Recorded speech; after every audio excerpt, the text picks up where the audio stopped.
National highway 48 ધોવાયો, હજારો વાહન ચાલકો પરેશાન થયા। સુરતથી અમદાવાદ તરફ જતા નેશનલ હાઈવે પર ખાડા પડી ગયા છે।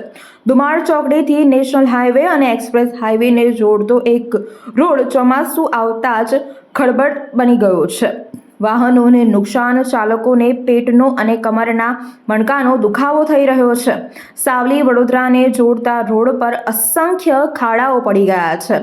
વેરો વસૂલતું તંત્ર યોગ્ય રોડની સવલત આપે તેવી વાહન ચાલકોમાં માંગ ઉઠવા પામી છે।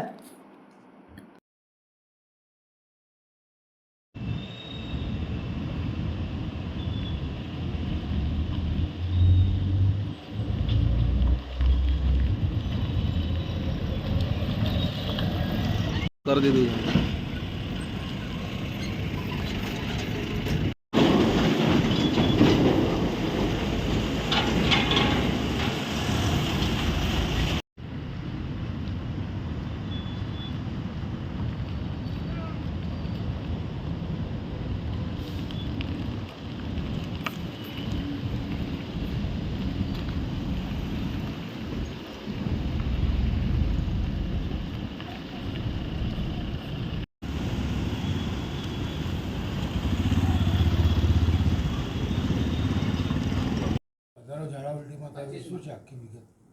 હા, ચોમાસામાં પાણી ભરાવાના લીધે, મચ્છરના ઉપદ્રવના લીધે આ પ્રકારના કેસોમાં વધારો જોવા મળતો જ હોય છે।